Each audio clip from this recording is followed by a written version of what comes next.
Assalamualaikum warahmatullahi wabarakatuh.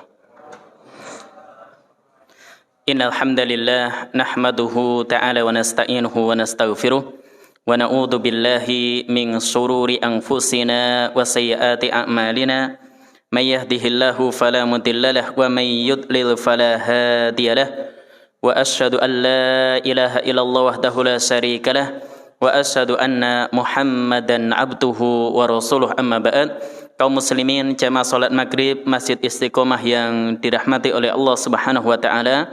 Alhamdulillah kembali Allah berikan kesempatan kemudahan untuk melanjutkan mengkaji kitab Umdatul Ahkam yang ditulis oleh Al-Hafidz Abdul Ghani Al-Maqdisi rahimahullahu taala.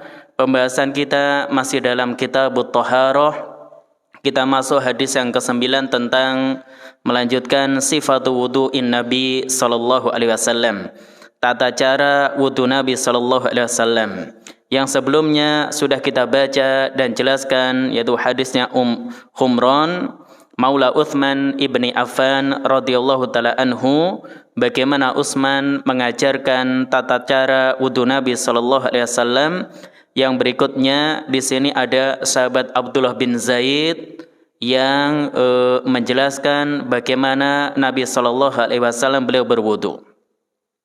Baik, qala al-musannif rahimahullah Al-Hafidz Abdul Ghani Al-Maqdisi, semoga Allah merahmati beliau menukil an Amr ibni Yahya Al-Mazini, dari Amr bin Yahya Al-Mazini, an abihi, dari bapaknya yaitu Yahya Al-Mazini. Qala, maka beliau menuturkan, syahidtu Amr ibna Abi Hasan, aku menyaksikan Amr ibnu Abi Hasan sa'ala Abdullah ibni Zaid radhiyallahu ta'ala anhu. Beliau bertanya kepada Abdullah bin Zaid, semoga Allah meridhoinya, an wudu'in Nabi sallallahu alaihi wasallam, tentang tata cara wudu Nabi sallallahu alaihi wasallam. Maka yang dimaksud dengan an wudu'in Nabi, kata Syekh Abdullah Al-Fauzan, wal muradu su'al an sifati wudu'in Nabi sallallahu alaihi wasallam. Jadi di sini Amr ibnu Abi Hasan bertanya kepada salah seorang sahabat yaitu Abdullah bin Zaid tentang tata cara wudu Nabi sallallahu alaihi wasallam. Maka ini dalil diantara untuk mendapatkan ilmu dengan bertanya. Fada'a bitaurin min ma'in, maka Abdullah bin Zaid minta untuk diambilkan bitaurin min ma'. Taur itu maknanya sibhut tost, yaitu mirip dengan ember atau baskom, jadi wadah yang berisi air. Fatawaddu'a lahum wudu'an Nabi sallallahu alaihi wasallam, maka Abdullah bin Zaid mempraktekkan wudu kepada mereka sebagaimana wudu Nabi sallallahu alaihi wasallam.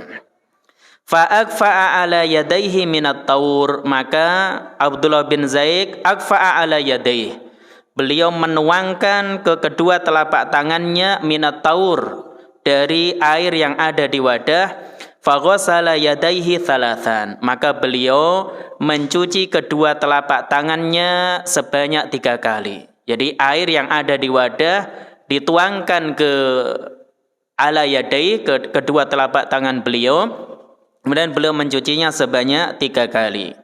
Thumma adkhala yadahu fit taur, kemudian beliau memasukkan tangannya, yaitu telapak tangannya, ke wadah yang berisi air.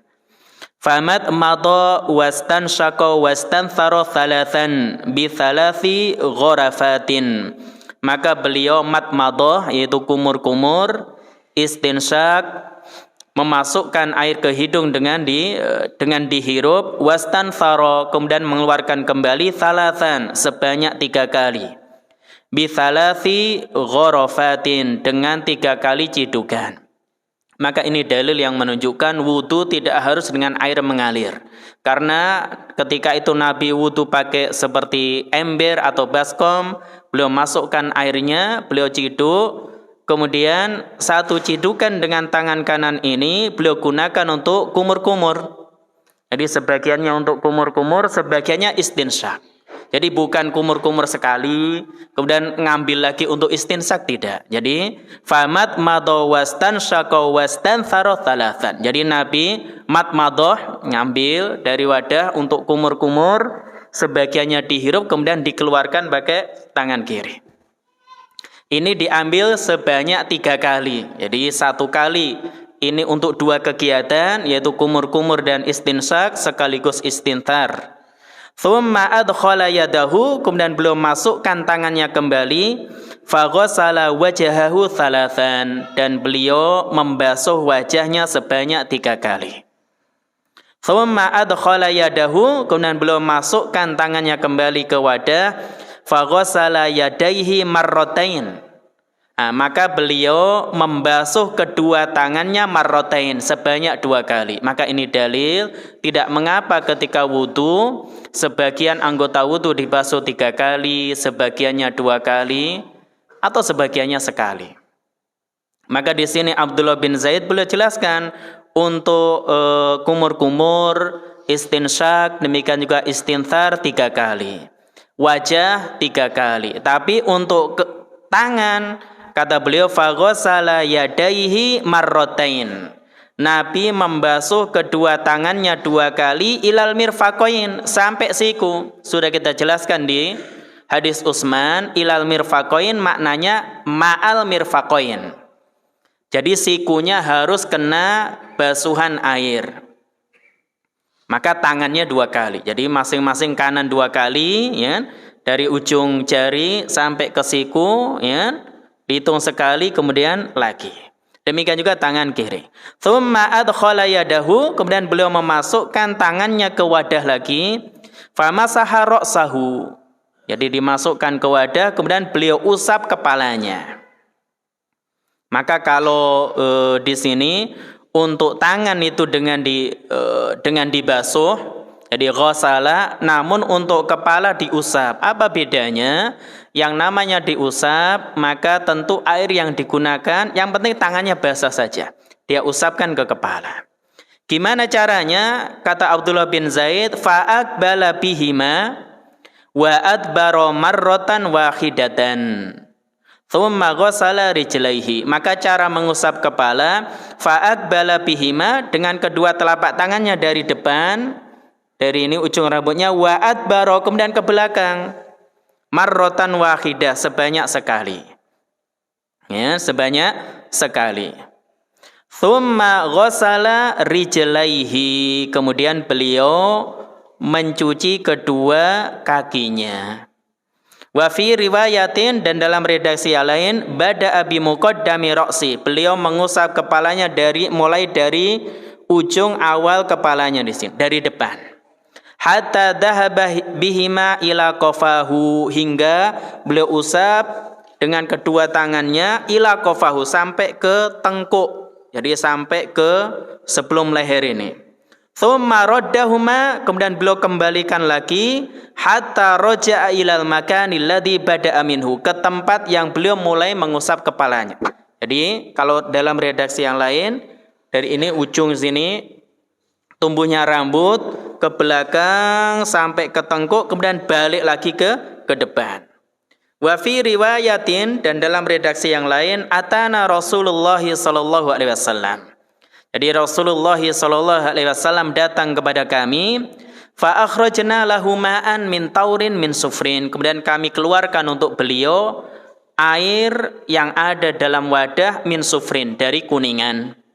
Dari kuningan. At-taur itu maknanya sibhut tostik, yaitu mirip dengan ember atau baskom. Baik jamaah salat maghrib yang dirahmati oleh Allah Subhanahu wa taala, maka hadis ini, yaitu hadisnya Abdullah bin Zaid, merupakan di antara hadis yang menjelaskan tentang sifat wudu Nabi sallallahu alaihi wasallam selain hadis sebelumnya, yaitu hadisnya Utsman bin Affan. Jadi selain hadisnya Utsman bin Affan radhiyallahu taala anhu. Maka di antara hadis pokok yang menjelaskan tentang sifat wudu Nabi itu ada 2. Jadi hadisnya Utsman bin Affan sudah kita bahas. Yang kedua hadisnya Abdullah bin Zaid, yang semuanya praktek. Jadi semuanya di sini Abdullah bin Zaid mempraktekkan tata cara wudu Nabi. Demikian juga Utsman bin Affan, beliau mempraktekkan tata cara wudu Nabi sallallahu alaihi wasallam.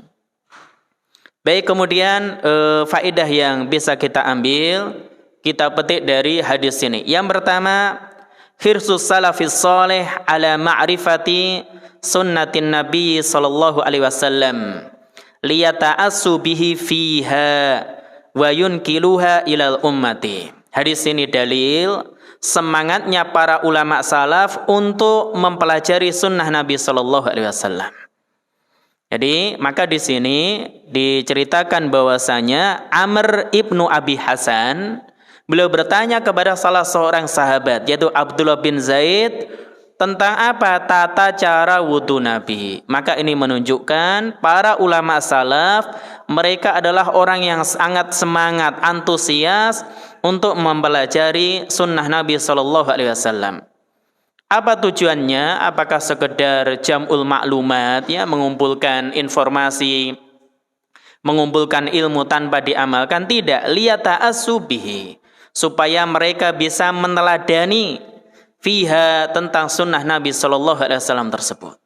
Maka ini dalil yang menunjukkan, atau ini menunjukkan bagi kita semuanya, seorang ketika ngaji, seorang ketika belajar, mendengarkan hadis-hadis Nabi sallallahu alaihi wasallam, tujuannya untuk apa? Diamalkan. Jadi tujuannya untuk diamalkan. Jadi liyata'assu bihi. Mereka bertanya kepada Abdullah bin Zaid, yaitu tata cara wudu Nabi, supaya bisa mengamalkan sebagaimana wudu Nabi sallallahu alaihi wasallam.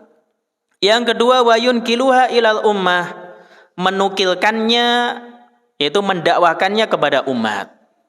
Maka ini urutan seorang belajar. Seorang dia belajar, ngaji, dapat ilmu, bermanfaat untuk dirinya, dia amalkan, kemudian dia sampaikan kepada orang lain. Kemudian dia sampaikan kepada orang lain. Maka orang yang dia mengamalkan ilmunya, maka itu adalah orang yang mendapatkan keberuntungan, dan dialah orang yang memperoleh kebahagiaan. Oleh karena itu Allah ingatkan, man amila sholihan min dzakarin aw untha wa huwa mu'min falanuhyiyannahu hayatan thayyibah. Siapa yang beramal soleh, siapa yang beramal soleh, baik laki-laki ataupun perempuan, wa huwa mu'min, dan dia seorang mukmin, falanuhyiyannahu hayatan thayyibah, kami akan berikan kepadanya hayatan thayyibah, kehidupan yang baik di dunia.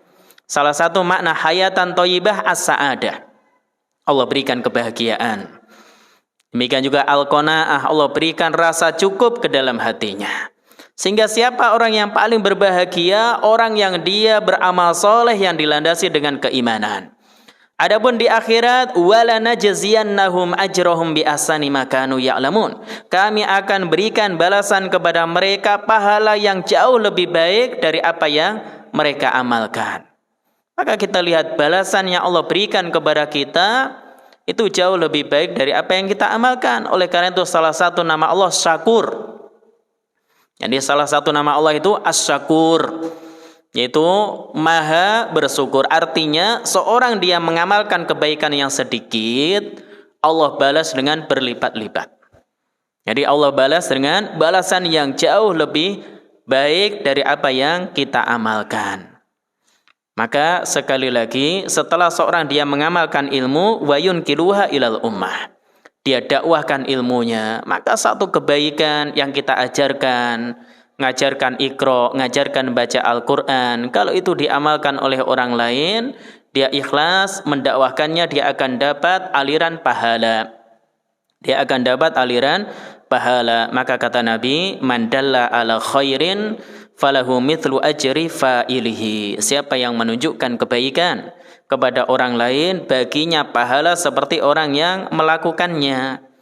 Demikian juga disebutkan oleh para ulama, mereka katakan siapa yang ingin, yaitu bahwasanya dia bertemu dengan Allah Subhanahu wa taala dalam keadaan yang senang, hendaknya dia falyunsir al-ilm, dia sebarkan ilmu. Maka orang yang paling beruntung orang yang sudah meninggal dunia, ya, namun apa? Aliran pahala tetap mengalir kepadanya. Di antaranya dengan apa? Menebarkan ilmu. Maka setiap kita mempelajari kitab Umdatul Ahkam, kita mengamalkannya, maka Al-Hafidz Abdul Ghani Al-Maqdisi rahimahullahu ta'ala mendapatkan pahala. Kenapa? Beliau menebarkan ilmu. Maka kalau orang dia punya kemampuan, bisa menulis, bisa mendakwahkan ilmu, ya tentu dia berusaha mengamalkannya, maka hendaknya dilakukan. Ini diantara sebab orang dia seolah-olah punya umur kedua. Ini punya umur kedua, orang yang sudah meninggal dunia.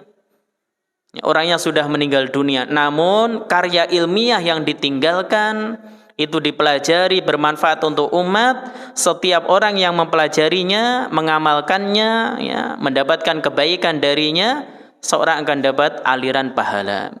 Seperti An-Nawawi rahimahullah, beliau salah seorang ulama yang umurnya masih muda, meninggal dunia umur 45 tahun, bahkan belum sempat menikah, namun karyanya luar biasa. Maka setiap orang yang mempelajari Riyadhus Shalihin atau Al-Arba'in atau Al-Adhkar atau kitab-kitab beliau yang lain, maka beliau mendapatkan aliran pahala darinya. Maka terkadang Allah berikan kebaikan bagi seorang, orang nggak punya anak, tapi anaknya banyak, ya. Seperti Syekh Shalih Al-Fauzan. Syekh Shalih Al-Fauzan itu nggak punya anak, namun bagaimana kita lihat beliau itu karyanya luar biasa, kita bisa mengambil manfaat dari karya beliau. Jadi meskipun nggak punya anak kandung, akan tapi apa? Karena punya ilmu yang bermanfaat, maka banyak murid-murid yang memanfaatkan dari ilmu yang dimiliki. Dan kebaikan yang Allah berikan kepada seorang. Jadi semua apa yang Allah tentukan itu baik untuk kita, selama seorang dia taat dan bertakwa kepada Allah Subhanahu wa taala. Baik, kemudian faedah yang kedua, kata Syekh Abdullah Al-Fauzan dalam Mauridul Ahkam, annahu yanbaghi lil muallimi an yasluka aqrabal wasail ilal fahmi. Hendaknya seorang guru dia menempuh aqrabal wasail, metode yang paling pendek, yang paling mudah, yang paling dekat ilal fahmi, untuk memahamkan ilmu. Warusukhil ilmi, menguatkan ilmu fi dhihnit talib, di benak para penuntut ilmu. Maka guru yang baik, ustadz yang baik bisa mendekatkan yang jauh. Bukan merumitkan yang gampang, ya, yang sebenarnya mudah jadi diputar-putar jadi susah, ya. Maka al-muallim, seorang guru yang baik itu dia bisa apa? An yasluka aqrabal wasail. Dia menempuh jalan yang paling mudah, paling pendek ilal fahmi. Warusukhil ilmi fi dhihni talib, supaya murid itu faham, supaya ilmu tersebut meresap kuat, menancap kuat pada benak si murid. Wa min suwari dzalika at-ta'lim bil fi'li, di antara metode yang bagus mengajar dengan praktek, yakni langsung mempraktekannya, sebagaimana Utsman bin Affan, demikian juga Abdullah bin Zaid radhiyallahu taala anhuma. Maka kemampuan menjelaskan sesuatu yang rumit, ya, ini kelebihan yang Allah berikan kepada seorang. Jadi kelebihan yang Allah berikan kepada seorang. Kemudian faedah yang ketiga, jawazu al-isti'anah bi ihdharil ma' lit-taharah. Hadis ini dalil boleh seorang dia minta tolong kepada orang lain bi ihdharil ma', membawakan air, lit-taharah, yang digunakan untuk bersuci, untuk berwudu atau mandi, bila karoha, dan ini hukumnya tidak dimakruhkan. Oleh karena itu, ketika Amr bin Abi Hasan minta kepada Abdullah bin Zaid untuk mengajarkan tata cara wudhu Nabi, maka Abdullah bin Zaid da'a bi taurin min ma'. Beliau minta diambilkan seember air atau sewadah air. Maka ini dalil yang menunjukkan jawazu al-isti'anah, bolehnya seorang dia minta tolong, minta bantuan kepada orang lain bi ihdharil ma', untuk menghadirkan air lit-taharah, yang digunakan untuk bersuci. Namun apabila seorang dia bisa ngambil sendiri, mempersiapkan sendiri, tentu lebih baik. Ini tentu lebih baik. Karena hukum asalnya orang itu enggak suka dimintai tolong, ya. Ini orang itu apa? Enggak suka direpotin, ya. Kalau Allah Subhanahu wa taala suka, ya. Oleh karena itu kalau orang dia enggak butuh Allah enggak suka. Tapi kalau manusia, ya, yang paling senang itu kamu nggak pernah ngerepotin saya, itu senang. Tapi kalau Allah malam yas'alillah yaktub alaih. Siapa yang nggak mau minta kepada Allah, Allah murka kepadanya. Beda dengan manusia. Ya mungkin minta sekali, 2 kali oke ya. Tapi berkali-kali minta terus ya, orang jadi bosan. Tapi kalau dia sesekali misalkan seorang dia minta bantuan, bahkan perlu, insya Allah tidak mengapa. Kemudian faedah yang berikutnya, masru'iyatul wudu ala hadhihi sifah. Disyariatkan berwudu dengan tata cara ini, yaitu yaghsilu kaffaihi thalatha marrat. Seorang dia mencuci kedua telapak tangannya, yad itu kalau dimutlakkan maknanya kaf, sebanyak 3 kali. Jadi dicuci sebanyak 3 kali di sini. Thumma yatamat madu, kemudian dia matmadoh kumur-kumur, wayastanshaku wayastanthiru, kemudian dia istinsyak, jadi yastanshiku wastanthiru, istinsak dan istinthar thalathan, sebanyak 3 kali, bithalathi ghorofatin, dengan 3 kali cidukan air. Jadi dengan 3 kali cidukan air. Oleh karena itu di zaman Nabi belum ada yang semisal keran ya, yang airnya mengalir, maka apa hukum wudu di gayung? Hukumnya boleh. Jadi hukumnya diperbolehkan. Oleh karena itu pendapat yang saya lebih condong kepadanya, air mustakmal itu suci dan mensucikan.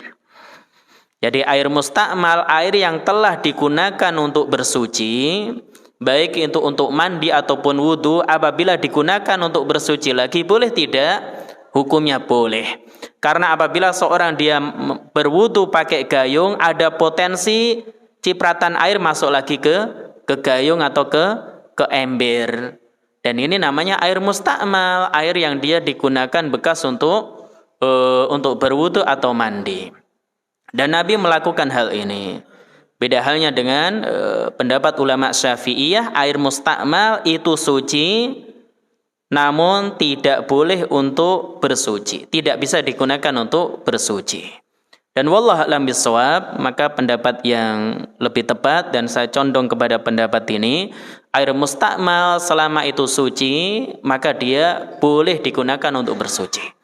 Baik digunakan untuk mandi atau wudu, apalagi kondisi sulit air. Misalnya pas kondisi air mati, ya kan, sangat terbatas, dia setelah wudu ditampung lagi, setelah mandi ditampung lagi. Kalau enggak apa? Airnya habis nanti. Maka kondisi demikian tentu ya, insya Allah dibolehkan. Kemudian faedah berikutnya atau yang setelah itu, thumma yaghsilu wajhahu thalathan. Kemudian dia membasuh wajahnya sebanyak 3 kali. Thumma yadaihi ilal mirfaqaini marrotain. Kemudian dia membasuh kedua tangannya ilal mirfaqain, sampai ke siku sebanyak 2 kali. Jadi caranya untuk tangan kalau 2 kali, kanan dulu 2 kali, bukan kanan kiri, tapi kanan dulu 2 kali. Kemudian 1 lagi ya. Ini hitungan yang kedua, kemudian kiri 1, kemudian 2. Tsumma yamsahu bi ra'sihi bi yadayhi. Kemudian dia mengusap kepalanya dengan kedua telapak tangannya. Jadi dia usap kepalanya dengan kedua telapak tangannya. Wa yabda'u bi muqaddami ra'sihi ila qafahu. Dia mulai dari ujung kepalanya, jadi ujung tempat tumbuhnya rambut yang normal. Gimana Ustaz kalau orang botak ini enggak ada rambutnya di sini ya kan? Ya ujung yang normal ya dari sini ya kan. Ujung tumbuhnya rambut yang normal ila qafahu, sampai ke tengkuknya. Jadi tempat tumbuhnya rambut yang belakang. Tsumma yarudduhuma ilal makanil ladzi bada'a minhu. Kemudian dia kembalikan ke tempat tatkala dia mulai, yaitu ke depan. Tsumma yaghsilu rijlaihi ilal ka'bain. Kemudian dia membasuh kedua kakinya ilal ka'bain. Ilal ka'bain maknanya ma'al ka'bain. Jadi kedua ka'bain mata kakinya. Nah, itu mata kakinya harus terbasuh air. Sudah kita katakan wailun lil aqabi minan nar. Jadi sungguh celaka atau tumit-tumit yang dia tidak terbasuh dengan air wudu, maka diancam dengan neraka. Wa hadhihi min sifati wudu'in Nabi sallallahu alaihi wasallam. Inilah tata cara wudu dari Nabi sallallahu alaihi wasallam. Jadi hadis Abdullah bin Zaid ini lebih jelas, yaitu di sana ada istinsyak, ada istinthar ketika menjelaskan tata cara wudu Nabi sallallahu alaihi wasallam. Baik, kemudian faedah berikutnya. Anna min sifatil matmadah wal istinsyak an takuna min kafin wahidatin. Di antara tata cara kumur-kumur dan istinsyak min kafin wahidah, dari satu telapak tangan. Jadi bukan dua telapak tangan, tapi apa? Min kafin wahidatin. Bi thalathi gharafatin, dengan 3 kali cidukan. Jadi cukup ya satu ini. Kalau nggak banyak nggak mantap Ustaz. Ini supaya kumur-kumurnya banyak airnya di mulutnya. Tidak, Nabi ajarkan min kafin wahidah, dengan 1 kali cidukan tangan kanan. Itu pun digunakan untuk 2 kegiatan. Kumur-kumur sekaligus istinsyak. Jadi bukan seorang dia menggunakannya ambil untuk kumur-kumur, lagi untuk istinsyak. Jadi 6 kali diambil. Jadi diambil 6 kali, tidak demikian. Kemudian faedah berikutnya, wujubu isti'abir ra'si indal masih. Wajibnya meratakan kepala ketika diusap. Berdasarkan tadi perkataan Abdullah bin Zaid, famasaha ra'sahu, Nabi sallallahu alaihi wasallam mengusap kepalanya, fa'aqbala bihima wa adbara. Jadi fa'aqbala bima, dengan dengan tangannya tersebut ya, ke depan dan ke belakang. Wa yakunu fi'luhu sallallahu alaihi wasallam bayanan li mujmalil Qur'an, maka perbuatan Nabi menjelaskan keglobalan yang ada dalam Al-Qur'an, wamsahu biru'usikum, yaitu di Al-Maidah ayat yang ke-6. Ketika Allah katakan wamsahu biru'usikum, usaplah kepala kalian, maka ini dijelaskan oleh Nabi, kepala mana yang diusap? Semuanya. Berarti tidak boleh sebagian kepala. Jadi tidak boleh sebagian kepala. Oleh karena itu para ulama bahas terkait dengan hal ini. Hal yujzi'u mashu ba'di ra'si fil wudu. Apakah sah seorang ketika berwudu hanya mengusap sebagian kepalanya? Nanti ketika berwudu hanya sininya saja. Ini sudah rapi Zat, hanya sebagian atau yang belakang sini. Pokoknya kenalah ya. Sah enggak yang demikian? Maka disebutkan oleh para ulama, yang pertama, ajma'al muslimuna ala wujubi mashir ra'si fil wudu. Jadi kaum muslimin sepakat mengusap kepala dalam wudu itu hukumnya wajib. Dalilnya apa tadi? Di surah Al-Maidah ayat yang ke-6, wamsahu biru'usikum, dan usaplah kepala kalian. Itu yang pertama. Yang kedua, wattafaqal fuqaha, para ulama ahli fikih sepakat ala annal afdola isti'abur ra'si bil mashi. Yang utama mengusap kepala keseluruhan. Para ulama sepakat, mau madhab Hanafiyah, Malikiyah, Syafi'iyah, dan Hanabilah, yang utama adalah mengusap semua kepala. Ghaira annahum mukhtalafu hal hadal isti'ab wajib amla. Yang mereka beda, bahasa mengusap seluruh kepala ini wajib atau tidak. Jadi ketika dikatakan afdol, lebih utama, maka kalau dia mengusap sebagiannya itu sah atau tidak, ini terkait wajib atau tidak. Maka fadhahaba al-Malikiyah wal Hanabilah ila wujubi masir ra'si kullih. Kalau pendapat ulama Malikiyah dan Hanabilah, mengusap kepala atau seluruh kepala ketika wudu hukumnya wajib. Ini pendapat ulama Malikiyah dan Hanabilah. Wa dhahaba al-Hanafiyah wa Syafi'iyah ila annahu yakfi mashu ba'dir ra'si. Adapun ulama yang lain, Hanafiyah dan Syafi'iyah berpendapat cukup mengusap sebagian kepala. Jadi cukup mengusap sebagian kepala. Mana yang lebih kuat dari dua pendapat ini? Wallahu a'lam bishawab. Pendapat yang lebih kuat dan saya condong kepada pendapat ini adalah pendapat dari ulama Malikiyah dan Hanabilah. Jadi kalau kita perhatikan kita membaca hadis-hadis Nabi Shallallahu Alaihi Wasallam yang menjelaskan tata cara wudhu beliau, maka semuanya Nabi Shallallahu Alaihi Wasallam mengusap kepalanya ketika wudhu. Dalil yang lain tadi, wamsahu biru'usikum, usaplah kepala kalian. Maka ini mencakup semuanya, jadi mencakup semuanya. Maka ini mirip dengan misalkan kata Allah, fatayammamu sha'idan thayyiba famsahu biwujuhikum. Maka hendaknya kalian tayammum menggunakan debu yang suci dengan bagaimana caranya? Famsahu biwujuhikum. Usaplah wajah kalian. Boleh enggak tayammum mengusap sebagian wajah? Pipinya doang misalkan, ya. Karena mirip ayatnya, wamsahu biru'usikum. Ini untuk ayat wudu ataupun ayat tayammum kata Allah, yaitu famsahu biwujuhikum wa aydikum min. Usaplah wajah kalian dan tangan kalian menggunakan debu yang suci. Maka ini ayatnya hampir mirip. Apabila wajah itu ketika tayammum dia harus isti'ab, jadi diusap semuanya. Demikian juga ketika wudu, jadi kepala harus diusap semuanya. Jadi kepala juga harus diusap semuanya. Adapun ulama Syafi'iyah dan Hanafiyah mereka berdalil dengan tadi firman Allah di surah Al-Maidah, wamsahu biru'usikum, kata mereka ba'nya biru'usikum, huruf ba' di sini litam'id.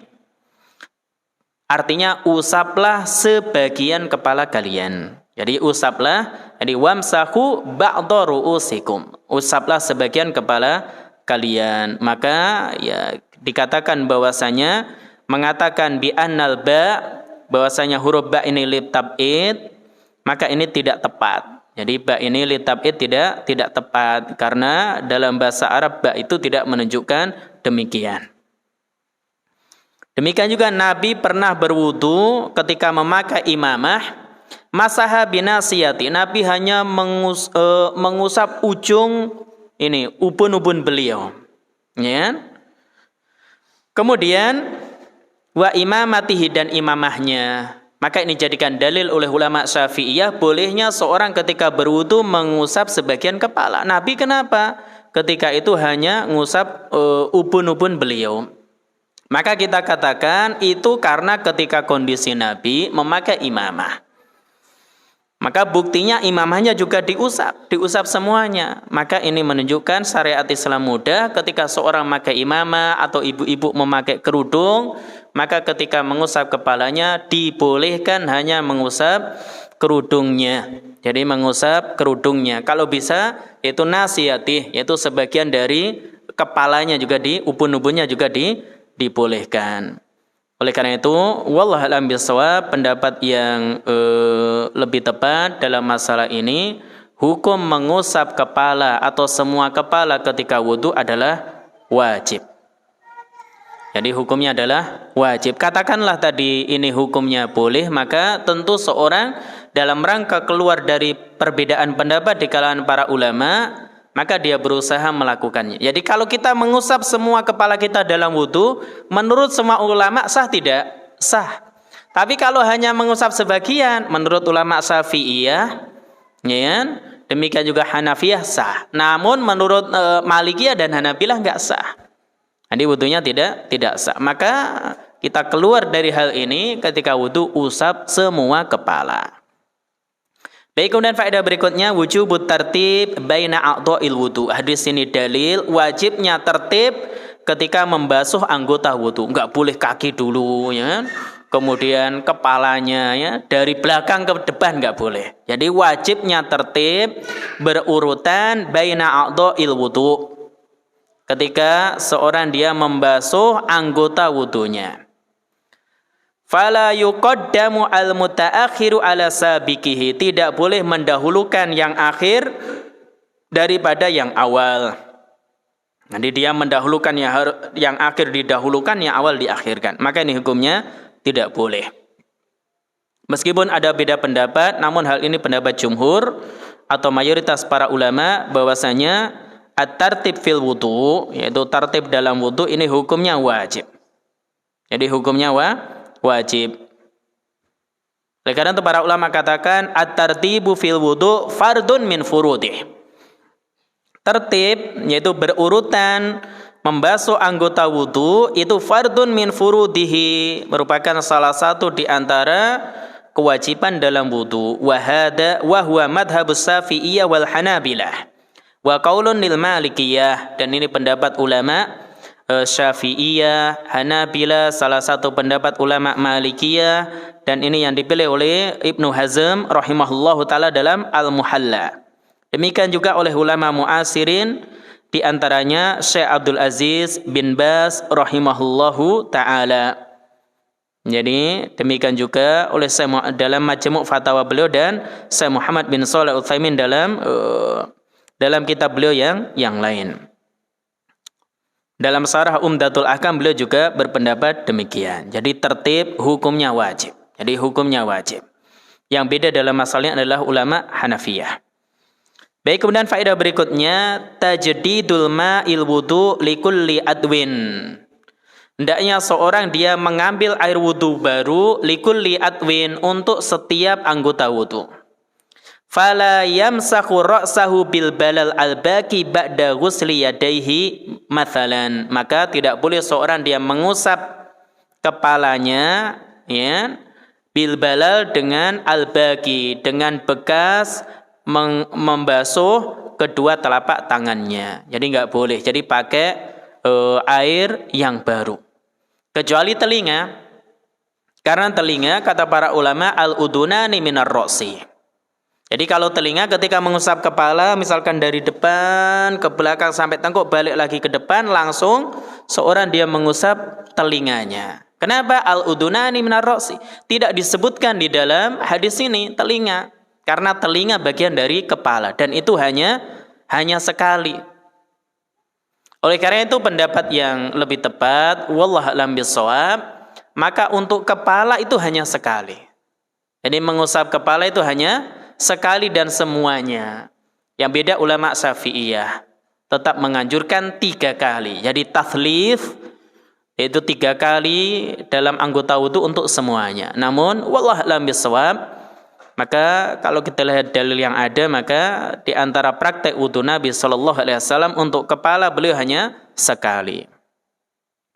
Kemudian faedah berikutnya, jawazu ziyadati ba'di a'dha'il wudu ala ba'din fil ghusli. Hadis ini dalil bolehnya melebihkan membasuh sebagian anggota wudu dibandingkan sebagian anggota wudu yang lain. Jadi tadi wajah 3 kali, tangan 3 kali, giliran tangan yaitu sebanyak 2 kali. Jadi faghasala yadaihi marratain ilal mirfaqain, kata Abdullah bin Zaid, kemudian beliau membasuh kedua tangannya sebanyak 2 kali sampai ke siku. Maka boleh beda-beda. Li'annahu dzukira fil hadis ghuslul wajhi thalathan, karena disebutkan dalam hadis ketika membasuh wajah 3 kali, wal yadaini marratain, adapun tangan 2 kali 2 kali.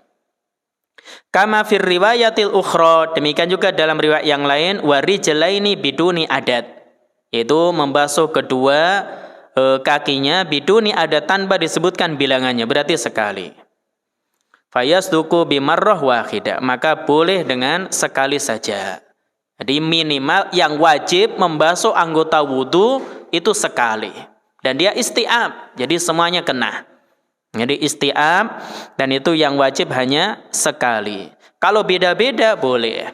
Maka kapan kita praktekkan membasuh anggota wudu sekali? Di antaranya kalau kita telat, sudah sholat semuanya, ya kan? Maka di antara fikihnya seorang wudu agak cepat. Yaitu apa? Dipastikan kena semuanya, tapi cukup sekali-sekali. Supaya dia cepat masuk untuk sholat berjamaah bersama imam.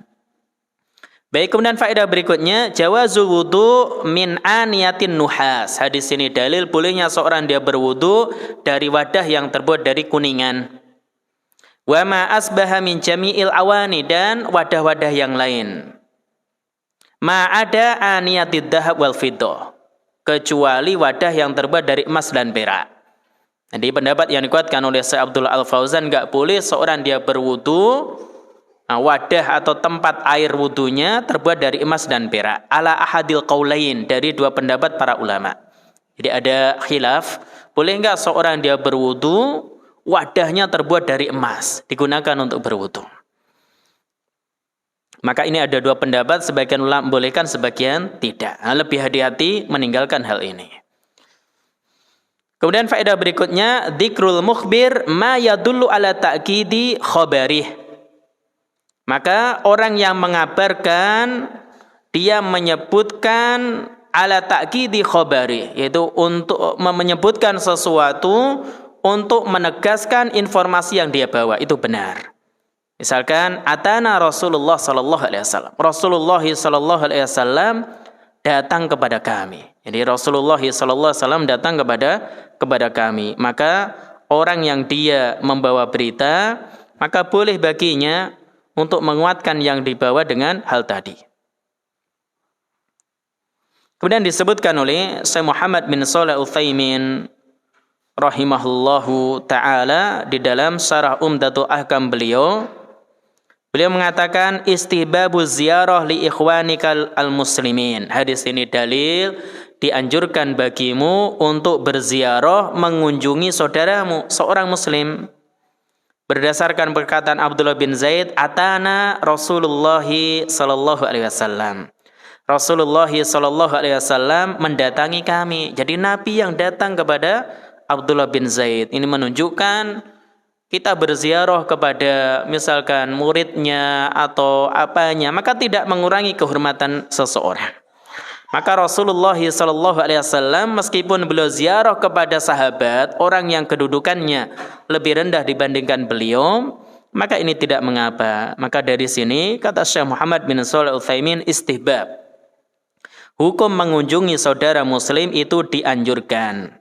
Jadi hukumnya dianjurkan. Wala siyama, terlebih lagi idza kana zair yafraku bihi al-mazur. Ya, apabila orang yang berziarah tersebut kalau dia datang akan membahagiakan dan menyenangkan orang yang diziarahi, orang yang dikunjungi. Fa innahu yanbaghi an yazurahu, maka hendaknya dia mengunjunginya, bertamu kepadanya. Li'annahu idza kana yafrahu bihi kanat ziyaratuhu idkhalan lis-surur ala sahibihi. Karena apabila dengan kunjungannya itu membahagiakan saudaranya, berarti dia telah idkhalan surur, memasukkan kebahagiaan ala sahibihi, kepada saudaranya.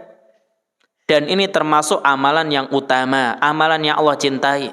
Oleh karena itu kata Nabi sallallahu alaihi wasallam, ahabbul a'mali ilallah sururun tudkhiluhu alal muslim. Di antara amalan yang paling Allah cintai adalah kebahagiaan, kesenangan, kegembiraan yang engkau masukkan, engkau berikan kepada seorang muslim. Maka orang yang dia membahagiakan saudaranya, ya ketika bertemu senyum, tanya kabarnya, mengucapkan salam, dia senang merasa diperhatikan, maka ini termasuk amalan yang utama.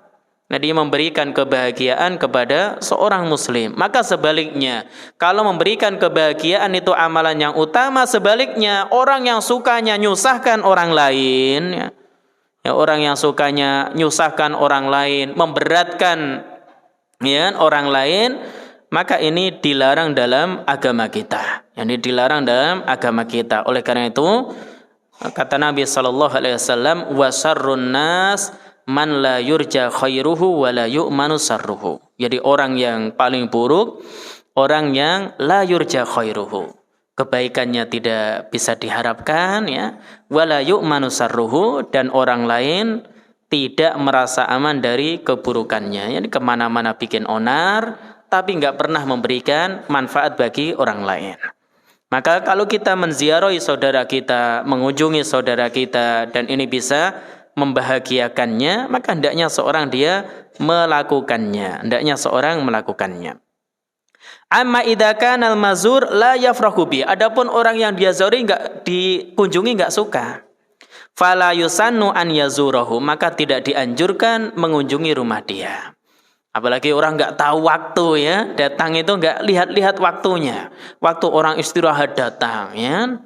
Maka yang demikian ya sudah kita bahas adab-adab ketika bertamu.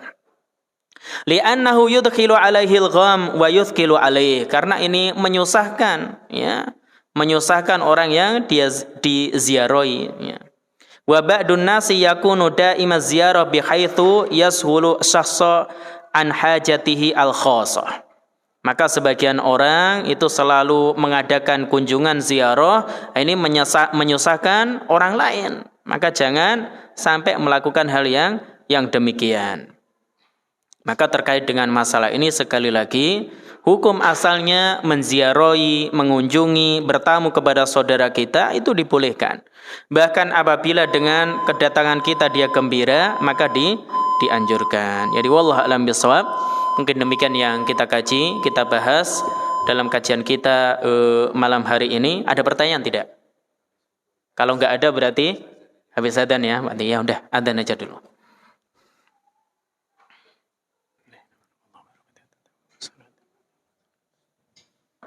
Baik, ada pertanyaan?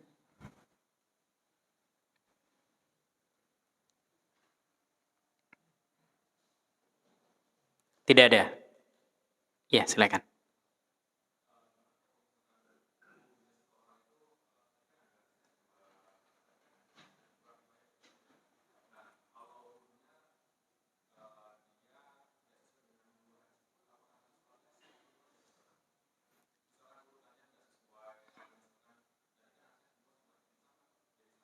Iya.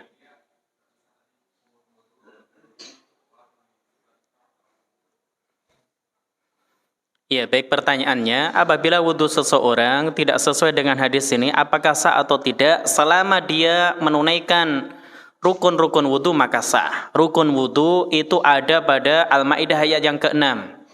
Jadi ya ayyuhalladzina amanu idza kuntum ila shalah faghsilu wujuhakum. Boleh enggak seorang dia tidak membasuh kedua telapak tangannya dalam wudhu? Jawabannya boleh. Karena ini hukumnya sunnah. Maka rukun wudhu Allah sebutkan di Al-Maidah ayat yang ke-6. Ya. Itu seorang dia membasuh wajahnya, kemudian wa aydiyakum ilal marafiq, kedua tangannya sampai ke siku, ya. Wamsahu biru'usikum, mengusap kepala kalian, wa arjulakum ilal ka'bain, dan kaki kalian sampai sampai mata kaki. Maka ketika seorang dia berwudu, meskipun tidak sesuai dengan hal ini, hadisnya Utsman bin Affan, demikian juga Abdullah bin Zaid, maka selama seorang dia mengerjakan wudu, menunaikan rukunnya tadi, maka wudunya sah. Karena ada pembahasan yang di sana, ada khilaf di kalangan para ulama, apa hukum istinsyak? Jadi apa hukum istinsyak? Apa hukum madmadah kumur-kumur? Sebagian ulama wajibkan, sebagian hukumnya sunnah. Maka ketika hal ini seorang dia berwudu dengan tata cara tadi, maka ini katakanlah wudu yang ideal. Jadi wudu yang sesuai dengan sifat wudu Nabi, tata cara yang Nabi ajarkan, sebagaimana hadis tadi Utsman bin Affan atau Abdullah bin Zaid. Atau dia mengambil dalam hal ini yang minimal juga dibolehkan. Jadi yang minimal atau yang wajib-wajib juga dibolehkan. Atau tata caranya beda, artinya ketika kumur dia ngambil sendiri, istinsyak sendiri juga tidak masalah. Artinya tidak menjadikan wudunya menjadi tidak sah. Jadi wudunya tetap sah. Namun kalau mau ideal, wudunya itu dia berusaha mencontoh sebagaimana yang Nabi ajarkan, ya ikuti. Di antaranya adalah hadis Utsman atau Abdullah bin Zaid. Wallahu a'lam bishawab. Ya, silakan, Mbak. Waalaikumsalam warahmatullahi wabarakatuh. Iya. Iya. Hukum asalnya sama. Jadi hukum asalnya baik itu wudu untuk laki-laki atau perempuan sama. Oleh karena itu dibahas bagaimana perempuan kalau berada di tempat umum, ya. Ketika dia berwudu, enggak mungkin baginya untuk membuka auratnya. Kalau dia bisa menutupi auratnya, artinya berwudu kemudian tidak terlihat bagian auratnya, maka itu yang utama. Tapi kalau tidak bisa, khusus untuk kerudungnya, sebagaimana tadi Nabi pernah memakai imamah, maka Nabi nasiyatih, jadi mengusap ubun-ubunnya, adapun imamahnya diusap. Maka ini dikiaskan dengan hal ini bagi para wanita yang dia memakai kerudung, nggak mungkin dicopot ya, kelihatan rambutnya misalkan di tempat-tempat umum, maka boleh baginya mungkin mengusap sebagian kepalanya yang mungkin diusap, misalkan ujung dari kerudungnya, dan kerudung yang lain cukup diusap. Jadi cukup diusap, dan ini kemudahan. Ini termasuk kemudahan seperti adanya syariat mengusap khuf, ya. Demikian juga mengusap jabiroh, ya, atau ada yang pakai kaos kaki dikiaskan dengan khuf, maka ini juga kemudahan dalam syariat kita. Wallahu a'lam bishawab. Cukup ya? Iya, silakan.